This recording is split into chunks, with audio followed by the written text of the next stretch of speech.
কয়েকদিনের টানা বৃষ্টি ও আবহাওয়ার বৈরী প্রভাবে ভোলায় বেড়েছে ডেঙ্গুর সংক্রমণ।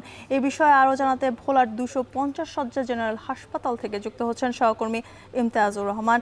ইমতিয়াজ, হাসপাতালে রোগীর চাপ কেমন দেখছেন জানাবেন। যদিকে আমি রয়েছি ভোলার 250 শয্যা জেনারেল হাসপাতালে। এই হাসপাতালটি ভোলার একমাত্র স্বাস্থ্যসেবা কেন্দ্র।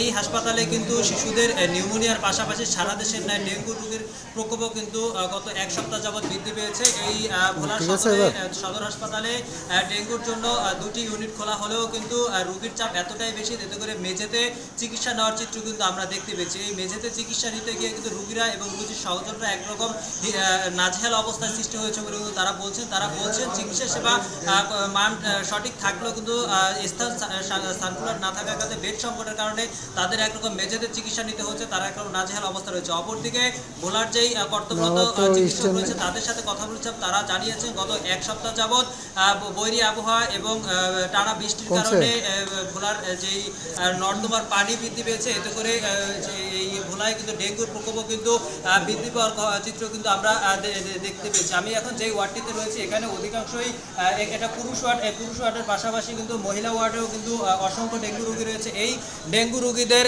চিকিৎসা নিশ্চিত করার জন্য কর্তব্যরত চিকিৎসকরা পর্যাপ্ত চেষ্টা করে যাচ্ছেন, কিন্তু ভোলার যে সদর হাসপাতাল 250 শয্যার হলেও কিন্তু এর জনবল কিন্তু 100 শয্যা দিয়ে পরিচালিত হচ্ছে। এতে করে জনবল সংকটের কারণে চিকিৎসা সেবা দিতে অনেকটাই ব্যাহত হচ্ছে বলেও কিন্তু কর্তব্যরত চিকিৎসকরা জানিয়েছেন। এছাড়াও যে ভোলার যে বাকি 7টি স্বাস্থ্য কমপ্লেক্সের চিত্র বলি, ভোলার এই সদর হাসপাতাল ছাড়াও কিন্তু বাকি যেই স্বাস্থ্য কমপ্লেক্স রয়েছে প্রতিটি হাসপাতালের চিত্র কিন্তু একই রকম। প্রতিটি হাসপাতালে কিন্তু ডেঙ্গু রোগীর প্রকোপ কিন্তু বৃদ্ধি পেয়েছে বলেও কিন্তু আমরা জানতে পেরেছি। এছাড়াও যে সিভিল সার্জন জানিয়েছেন যে ডেঙ্গু রোগীর জন্য সকল প্রকার যেই চিকিৎসা সেবার জন্য মেডিসিন প্রয়োজন, ওষুধ প্রয়োজন তা মজুদ রয়েছে, কিন্তু জনবল সংকটের কারণে তারা পর্যাপ্ত চিকিৎসা সেবা দিতে পারছে না বলেও কিন্তু জানিয়েছেন। অপরদিকে যেই রোগীর স্বজনরা রয়েছেন তারা জানিয়েছেন যে পৌরসভা এবং ইউনিয়ন পর্যায়ে যে সকল কার্যক্রম রয়েছে মশক নিধনের জন্য, এই মশক নিধনের জন্য তেমন করে কার্যক্রম পরিচালনা না হওয়ার কারণে ডেঙ্গু প্রকোপটা বৃদ্ধি পেয়েছে।